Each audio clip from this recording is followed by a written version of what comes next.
बच्चों, हम अवतल दर्पण पर आधारित आंकिक प्रश्नों को हल कर रहे थे, जिसमें आज हम सेकंड टाइप के प्रश्न को हल करेंगे।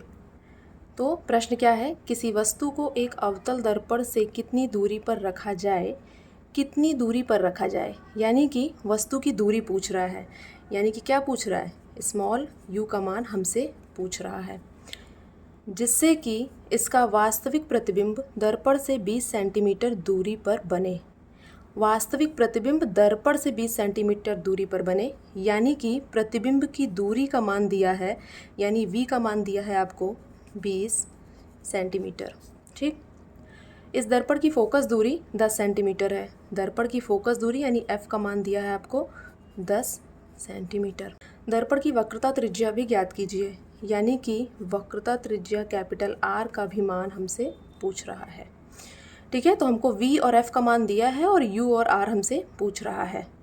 तो v और f प्लस में होंगे या माइनस में, तो हम फिर से देखते हैं अपने अवतल दर्पण को। v वास्तविक प्रतिबिंब बन रहा है, और जो दर्पण का वास्तविक प्रतिबिंब होता है वो दर्पण के बाईं ओर बनता है, और दर्पण के बाईं ओर की दूरियों को हम ऋणात्मक लेते हैं, यानी माइनस में लेते हैं। तो 20 हो जाएगा -20। और फोकस दूरी आप देख रहे हैं, अवतल दर्पण की जो फोकस दूरी होती है वो बाएं साइड होती है, बाएं साइड है, तो f भी आपका होगा माइनस में। तो अब देखते हैं, हमें u निकालना है, तो हम यहाँ पर यूज़ करेंगे दर्पण सूत्र। दर्पण सूत्र क्या होता है, 1/f = 1/v + 1/u। ये है आपका दर्पण सूत्र। तो अब हमें जिसका जिसका मान पता है उसका मान हम लिख देते हैं। f का मान -10 है, v का मान -20।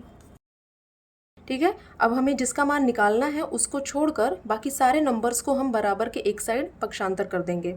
तो 1/-20 को हम इस साइड लेकर आएंगे, तो ये माइनस में है, ये संख्या जब बराबर के दूसरे साइड जाएगी तो प्लस में हो जाएगी। तो हम यहाँ पे लिख देते हैं 1/20, ये प्लस में हो गई है, माइनस, अब ये संख्या लिखेंगे 1/10 = बराबर के इस साइड क्या बचा, 1/u। ठीक है, अब इनको सॉल्व करने के लिए हम क्या करेंगे, 20 और 10 का लेंगे एलसीएम। तो एलसीएम आप दो तरीके से ले सकते हैं, पहला भाग विधि से। तो पहले हम देखते हैं भाग विधि को। आप यहाँ देखिए, अगर हमें 20 और 10 का एलसीएम लेना है भाग विधि से, तो हम इस तरह से लिख लेते हैं। अब छोटी से छोटी संख्या जिससे 20 और 10 दोनों कट जाए, 2 ले लेते हैं। कितनी बार जाएगा, 2 दाम 20, 10 आएगा, और 2 पंजे 10, 5 आएगा। अब कौन सी छोटी संख्या है जिसमें से कोई, दोनों में से कोई एक भी कटे तो आप छोटी से छोटी संख्या लेंगे। तो 2, 10 कट जाएगा 2 से, हम यहाँ पर 2 लेते हैं। 2 पंजे 10, 5 नहीं कटेगा, तो हम 5 को ऐसे ही उतार देंगे। ठीक है, अब कौन सी संख्या है छोटी से छोटी जिसमें से ये दोनों कट जाए, तो 5। तो 5 × 5 और 5 × 5। हम तब तक काटते जाएंगे जब तक लास्ट में सभी संख्याओं का 1-1 ना आ जाए। ठीक है, अब जो संख्याएं हमें मिली हैं इधर, इनका हम आपस में कर देंगे गुणा। 2 × 2 × 5, इन्हीं संख्याओं को हमने आपस में गुणा कर दिया है, और ये हमारा आया है कितना, 20। ठीक, तो एक तरीका तो आप इस तरह से एलसीएम निकाल सकते हैं, और जो दूसरा तरीका है, अगर आप जल्दी में निकालना चाहते हो तो एक ट्रिक है, हमें निकालना है 20 और 10 का एलसीएम। तो हम क्या करते हैं कि बड़ी संख्या जो है उसका पहाड़ा पढ़ते हैं, और उसका पहाड़ा तब तक हम पढ़ते हैं जब तक कि वो संख्या ना आ जाए जो छोटी संख्या के पहाड़े में भी आती है। जैसे कि बड़ी संख्या क्या है, 20, तो 20 का हम पहाड़ा पढ़ेंगे, 20 × 20। अब ये जो 20 है, क्या ये 10 के पहाड़े में आता है, हाँ आता है, तो बस इन दोनों का एलसीएम क्या होगा, 20।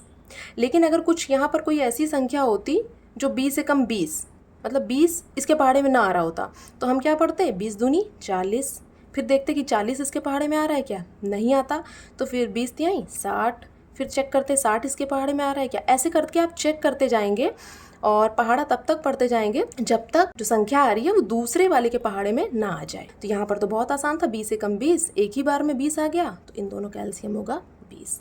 और अगर 20 तिहाई 60, 60 इसके पहाड़े में आता, तो दोनों का एलसीएम होता 60। तो इस तरह से दो विधियां हैं, या तो आप भाग विधि से करिए या आप ये शॉर्ट ट्रिक जो अभी मैंने बताया उससे करिए। ध्यान रखिएगा, पहाड़ा हम बड़ी संख्या का पढ़ते हैं। ठीक है, तो जैसे भी आपको सुविधा हो। तो हमारा एलसीएम निकला 20। तो अब हम यहाँ लिख देते हैं 20 अब यहाँ की संख्या लिखने के लिए हम क्या करेंगे, इस 20 से इस 20 में भाग देंगे, इस 20 से एलसीएम में भाग देंगे तो कितनी बार जाएगा, 20 एकम 20, 1 आएगा।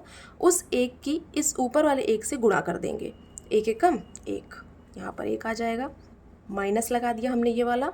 अब यहाँ पर क्या संख्या लिखी जाएगी, उसके लिए हम 10 से 20 में भाग करेंगे जो एलसीएम आया है, तो 10 दूनी 20, 2 आएगा।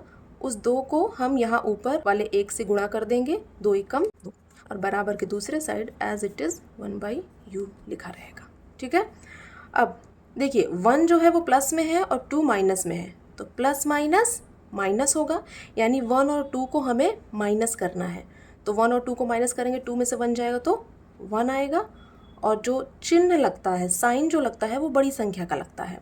तो 1 और 2 में से 2 बड़ी है, 2 के आगे माइनस था, तो इसके आगे माइनस लगा। अब देखिए ये 1/u का मान हमें मिल गया, लेकिन हमें तो u का मान चाहिए, तो हम क्या करेंगे, यहाँ पर तिर्यक गुणा कर देंगे।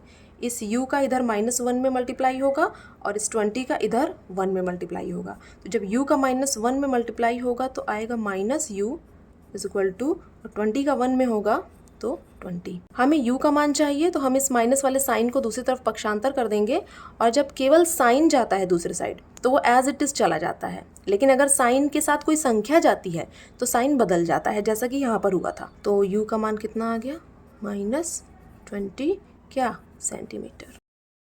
अब u के साथ हमें क्या निकालना है, हमें r भी निकालना है।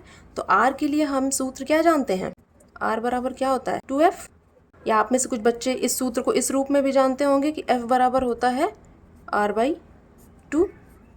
अब दोनों में से कोई भी सूत्र ले सकते हैं, दोनों एक ही सूत्र है, तो इसी से कर देते हैं क्योंकि बहुत से बच्चे इसको जानते हैं। f बराबर r/2, f हमें पता है -10 इज इक्वल टू r हमें नहीं पता, r/2। 2 का इधर -10 में मल्टीप्लाई होगा तो ये हो जाएगा -20 इज इक्वल टू r। तो r का मान कितना आ गया भाई, अपोजिट लिखा है लेकिन r इज इक्वल टू -20 तो आया है, तो r का मान आपका आ गया -20 क्या सेंटीमीटर।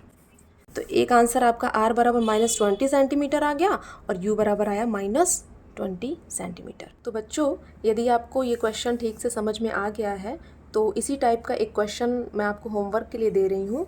इसको सभी बच्चे सॉल्व करेंगे और जो भी आंसर आएगा उसे आप कमेंट बॉक्स में लिखेंगे। ठीक, जिसका भी आंसर सही होगा मैं उसके कमेंट को लाइक कर दूंगी ताकि बाकी बच्चों को समझ में आ जाए कि सही आंसर क्या है। और इसमें एक हिंट देते हैं आपको, देखिए इसमें आभासी प्रतिबिंब के बारे में बात कर रहा है। ठीक है, और हमने जो क्वेश्चन किया है वो वास्तविक प्रतिबिंब का था। तो आभासी प्रतिबिंब है, तो अगर हम दर्पण को देखें तो आभासी प्रतिबिंब दर्पण के दाईं ओर बनता है, यानी कि v का मान क्या होगा, प्लस में होगा। ठीक है, तो ये एक हिंट आप ध्यान रखिएगा, v यहाँ पर आप प्लस में लेंगे।